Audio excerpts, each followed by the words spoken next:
여러분, 디지털세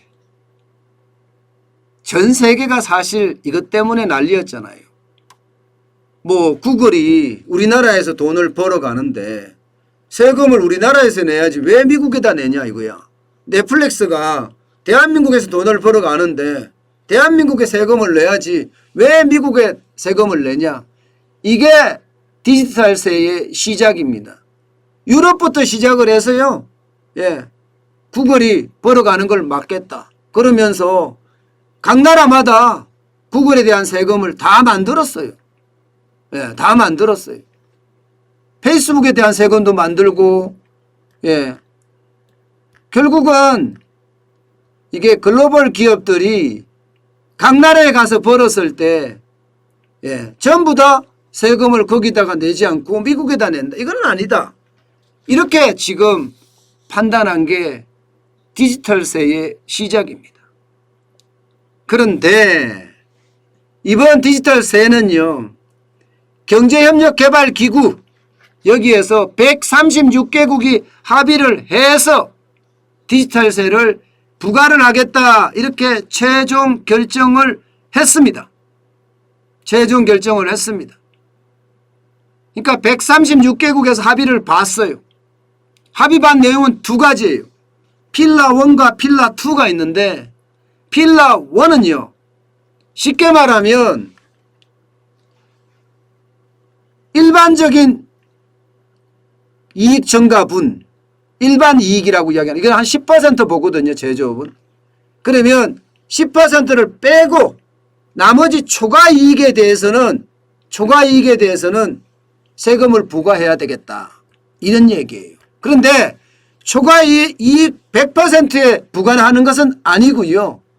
초과이익 중에 그러니까 일반이익 10% 빼고 나머지 초과이익 중에 25%에 대해서만 과세를 한다. 25%에 대해서만 과세를 한다. 이게 필라 1입니다. 예. 그리고 필라 2는요. 필라 2는 쉽게 말하면 예. 1조 이상의 어떤 매출액을 내는 다국적 기업. 이 기업은요. 최소한 법인세를 15%는 내야 한다. 어느 나라든지 15%는 내야 한다. 이게 두 번째 합의사항입니다. 그러니까 첫 번째 합의사항은 예, 초과이익의 25%에 과세하는 거고요.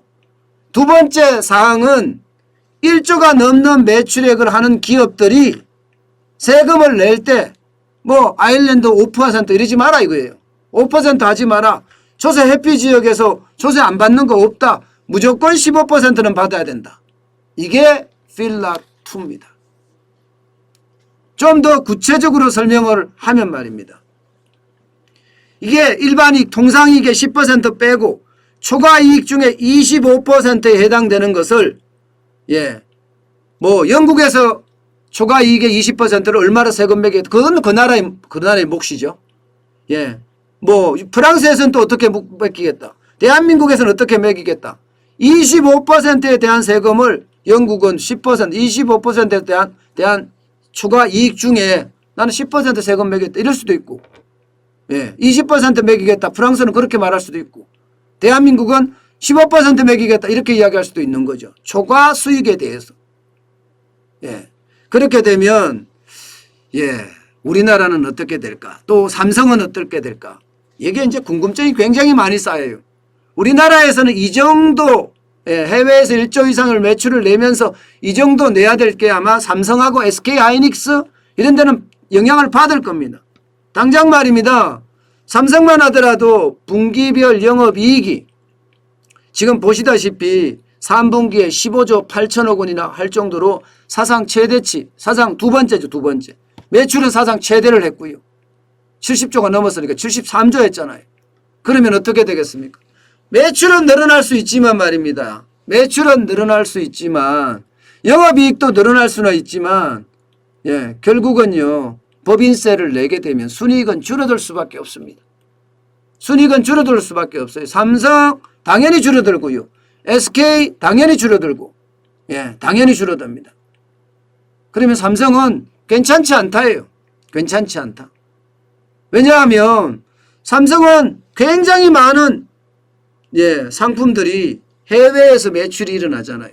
그렇게 되면 매출이 일어나는 나라에서, 예, 영업이익, 일반 영업이익, 통상 영업이익 10% 빼고 나머지 초과 이익 중에 25%에 또 세금을 매기는 겁니다.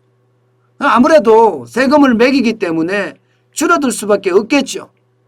예. 뭐 100 중에 25에 세금을 매기니까 그게 얼마나 되겠냐 이렇게 이야기하지만 충분히 규모가 삼성은 크기 때문에 영향을 미칠 수밖에 없습니다. SK하이닉스도 영향을 미치냐? 미칩니다. SK하이닉스. 반대로 우리나라에 들어와 있는 지금 제가 지금 방송하는 유튜브, 구글이죠. 구글도 영향을 미치겠죠. 언제 우리나라에 세금을 내야 된다는 결론이 생겨요. 그죠? 예. 넷플릭스 여러분들 많이 보시죠. 넷플릭스도 우리나라에 세금을 내야 된다는 결론이 생기고요. 페이스북도 우리나라에 세금을 내야 된다는 결론이 생깁니다. 그러면 우리나라에는 이득이 될까요? 손해가 될까요? 글쎄요. 기본적으로 대한민국에는, 예, 불리해 줄 수밖에 없어요. 왜냐고요? 대한민국 수출 대국이잖아요. 대한민국은 수출로 먹고 사는 나라예요. 수출로. 수출로 먹고 사는 나라이기 때문에 많은 원자재, 중간재, 곡물들을 수입해서 대한민국에서, 예, 부품을 만들고 또 중간 부품을 만들어서 조립해서 전 세계에 내다 팔잖아요. 이런 나라는 수출 중심의 국가는 아무래도 손해가 될 수밖에 없습니다. 예, 불리할 수밖에 없습니다. 아직까지 구체적으로 이제 정의가 되지 않았고 2023년 내년 후년이에요. 내년 후년부터 적용이 된다고 이야기를 하니까 좀 더 두고 봐야 되겠지만 분명한 것은요. 우리의 글로벌 기업들 삼성이나 하이닉스나 현대차나 이런 데는 타격이 올 수밖에 없고요. 반면에 국내에 들어와 있는 글로벌 기업 넷플릭스나 구글이나 뭐 페이스북이나 뭐 다 영향을 미칠 수밖에 없다. 그렇지만 대한민국은 수출 중심의 국가이기 때문에 이 디지털세가 결국 영향을, 예, 불리하게 작용할 수밖에 없겠구나. 예, 그런 생각을 하게 됩니다. 어쨌든 이게, 예, 아주 세상의 어떤 변화 굉장히 빨라지잖아요. 변화가 빨라지면 빨라지는 만큼 대응책도 빨라져야 됩니다.